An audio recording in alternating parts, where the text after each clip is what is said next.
So after a very tearful and hard goodbye. Ready, 1, 2, 3, 1, 2, 3. Love you guys.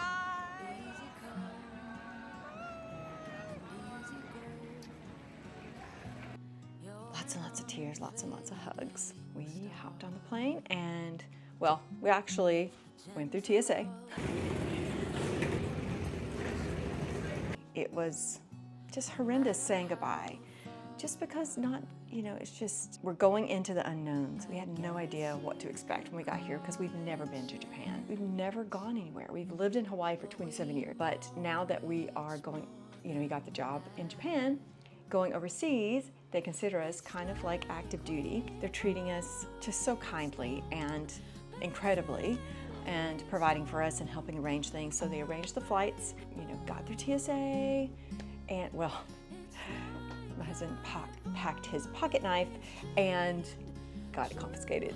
Even though he took the blade out, he realized right before we went through the machines that, oh no, my pocket knife is in my bag. It was kind of like a box cutter, so it was actually worse than just a pocket knife. And so he took the blade out and he threw it in the trash because just randomly the trash guy was around collecting all the trash from the TSA. And so he threw it in the trash can. But then when they got through the machine, they still confiscated it. And they're like, yeah, even without a blade, you can't have it. So, and they're like, you can buy more on Amazon. So, which is true. And it wasn't a very expensive knife, thankfully. So we made it through and we're starving. At this point, we are famished. It was midday lunch, so we really hadn't had breakfast. And our flight was gonna leave at 12:30. So we're like, okay. They provided us a stipend to help pay for our meals, so we'll go grab something quick to eat for breakfast, but then we didn't really feel like breakfast food, so I'm like, oh, CPK, here's the food court, CPK.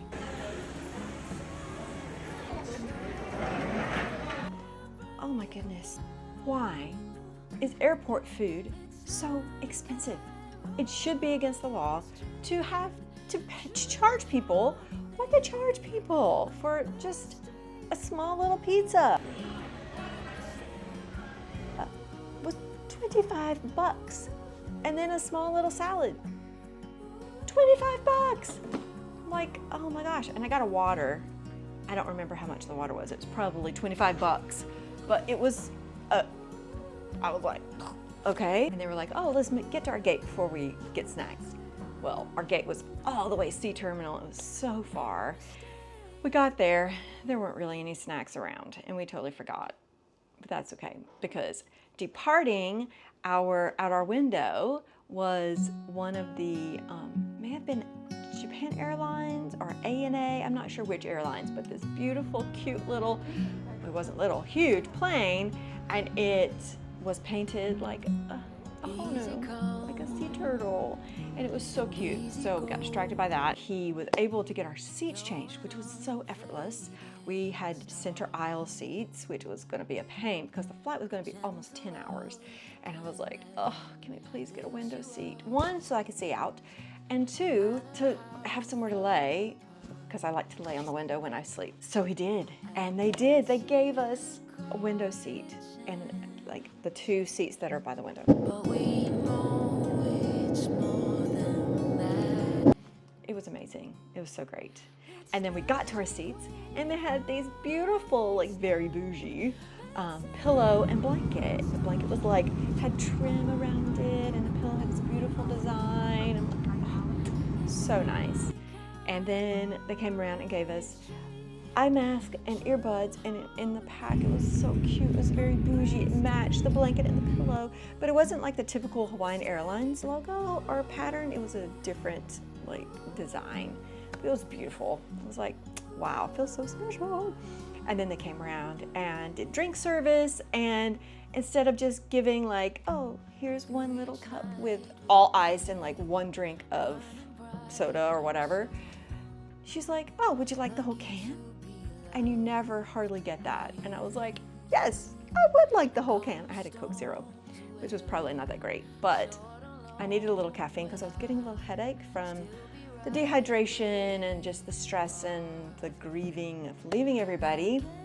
And so I thought, okay, little caffeine might help. We started venturing farther, and then they gave us food. They brought us this cute little bento with chopsticks, and it was so good. And then we tried to sleep, but it was kind of a little hard. And then my screen, I was gonna try to watch a movie, but they didn't really, kind of downer. They didn't really have any really good movies. So I was like, oh, that's a real bummer, because I was hoping to like watch one movie and then that. Because our flight was going to be 10 hours. We left at noon Hawaii time, and we were going to be arriving at 5 p.m. Japan time. So I'm like, well, we probably should try to sleep, at least some. But hey, let's watch a movie, because I had a headache and I was like trying to just kind of relax a little. I picked Elvis because I really like that actor. I never remember his name. And I was like, oh, I'd seen him in Masters of the Air and really, really liked him in that. And I'd heard he did a really great job as Elvis. So I was like, okay, I'm gonna watch Elvis. And then I started watching Elvis and I'm like, this is weird. I'm sorry if you like that movie, but it was really odd. It was not what I was expecting. It was so quirky and it was just weird. I couldn't. So I'm like, yeah, this is not what I thought it was. So, okay, X'd out of that. And I'm like, you know what, I'm gonna try to sleep, but let's look and see what, the path of the airplane. So I was able to get the buttons weren't, it was a touch screen on the back of the plane, which was convenient and nice. But I couldn't get it to really like cooperate. But I finally got it to show like the trajectory of like where our plane was, like the little map showing the little airplane. And it was so weird that the plane was going west, and not east. So it was really strange, because every time we get on a plane, we always go like California, Alabama, Washington, DC, whatever, to visit family and friends. It was like, okay, yeah, no, it's going the other direction. And it was really interesting. And so I was like, okay, I'm gonna nap a little. So I did, I napped a little. And then woke up and I'm like, okay, now I'm gonna watch maybe Guardians of the Galaxy or some like classic. The rest of the 10-hour flight, I could not get my screen to get off of the little plane. I was like, dude, it wouldn't get off of it. So I was like, okay. But the handy thing was the flight had Starlink, Wi-Fi, whatever. And that was super cool.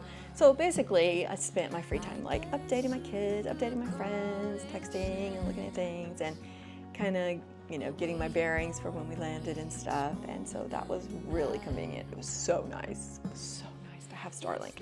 And it actually was, I didn't really need to watch a movie anyway. Would have been nice, because I always like to watch movies on the plane. But so we landed and we got to see the beautiful sunset. It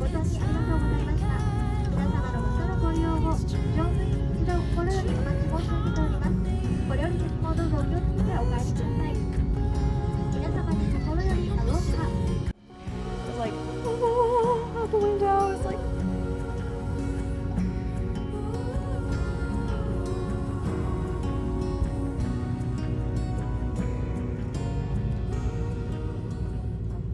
oh, thank you, Lord, for just greeting us with such just a beautiful sky and beautiful weather. I mean, it was cold, but it was still beautiful. It wasn't rainy. It was just like, oh, it was really gorgeous.